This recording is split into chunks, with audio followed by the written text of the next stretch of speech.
सोचो, अगर आप 2000 फीट की बुलंदी पर फंस जाओ, नीचे सिर्फ मौत हो, ऊपर सिर्फ खाली आसमान, ना नेटवर्क, ना खाना, ना पानी, सिर्फ इंतजार। ये कहानी है बेकी की। दोस्तों, आप देख रहे हैं सिल्वर स्क्रीन कहानियां। बेकी एक प्रोफेशनल रॉक क्लाइंबर होती है। हाइट्स उसका जुनून होता है और उसका हस्बैंड डैन भी उस जैसा ही फियरलेस और एडवेंचर का दीवाना होता है। एक दिन बेकी, डैन और उनकी दोस्त हंटर एक डेंजरस माउंटेन पर क्लाइंब करने निकलते हैं। डैन सबसे आगे चढ़ रहा होता है कि उसकी नज़र एक चिड़िया के घोंसले पर पड़ती है। वो मजाक में उसमें हाथ डाल देता है। अचानक परिंदा उड़ जाता है। डैन का बैलेंस बिगड़ जाता है और वो फिसल कर नीचे गिरने लगता है। रस्सी उसे रोक लेती है, लेकिन वो हवा में लटक जाता है। लेकिन फिर एक छोटी सी मेटल क्लिप टूट जाती है और डैन सीधा गहरी खाई में गिरकर मर जाता है। उस पल बेकी की दुनिया खत्म हो जाती है। हफ्तों बाद बेकी बिल्कुल बदल चुकी होती है।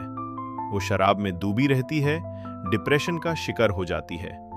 इसी दौरान उसकी पुरानी दोस्त हंटर वापस आती है। हंटर एडवेंचरस और थोड़ी रेकलेस टाइप लड़की होती है। वो बेकी को कहती है कि अगर तुम हाइट से भागती रहोगी तो तुम कभी डैन के घम से बाहर नहीं आ सकती। फिर वो बेकी को एक चैलेंज देती है। डेजर्ट के बीच खड़ा एक 2000 फीट ऊंचा पुराना टीवी टावर। प्लान ये होता है कि दोनों उस पर चढ़कर टॉप पर डैन की एशेज हवा में उड़ा दें। बेकी पहले मना करती है। उसे अब हाइट से डर लगने लगा होता है, लेकिन हंटर के कहने पर वो मान जाती है। दोनों सुनसान डेजर्ट में पहुंचती हैं। उनके सामने खड़ा वो टावर आसमान को छूता हुआ लगता है। टावर पुराना और हवा में हिलता हुआ महसूस होता है। दोनों क्लाइंब करना शुरू करती हैं।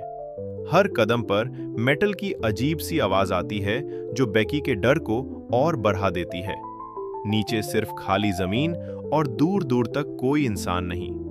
जैसे जैसे वो ऊपर चढ़ती हैं, हवा तेज होती जाती है। आधे रास्ते पर बेकी को चक्कर आते हैं, लेकिन वो हिम्मत करती है। एक जगह एक पुराना स्क्रू ढीला होकर नीचे गिर जाता है, लेकिन दोनों इस बात पर ध्यान नहीं देती। मुश्किल सफर के बाद आखिर वो दोनों 2000 फीट की बुलंदी पर टावर के बिल्कुल टॉप पर पहुंच जाती हैं। वहां से दुनिया बहुत छोटी लगती है।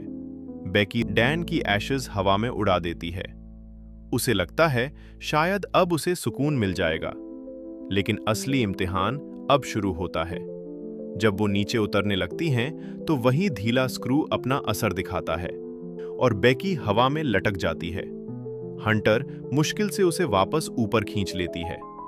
इस दौरान उनका बैग नीचे एक छोटे प्लेटफॉर्म पर गिर जाता है, जिसमें खाना, पानी और ड्रोन होता है।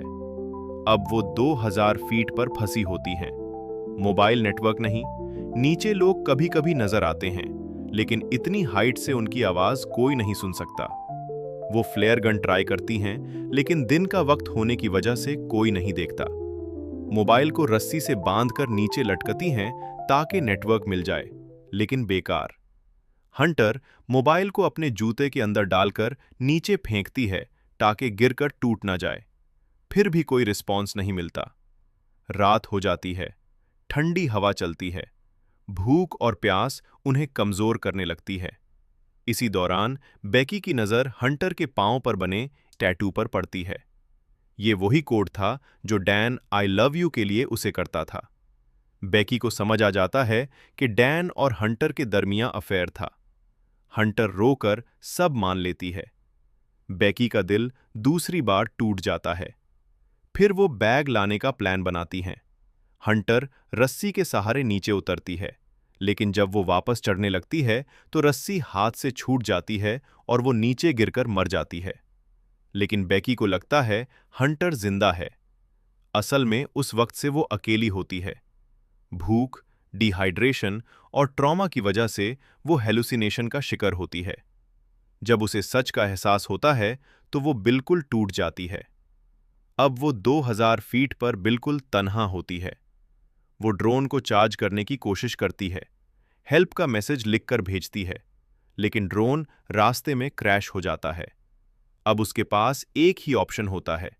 वो अपना मोबाइल हंटर के जूते के अंदर रखती है और हंटर की डेड बॉडी के साथ नीचे गिरा देती है ताकि फोन सेफ रहे। इस बार मैसेज डिलीवर हो जाता है। कुछ वक्त बाद रेस्क्यू टीम वहां पहुंच जाती है।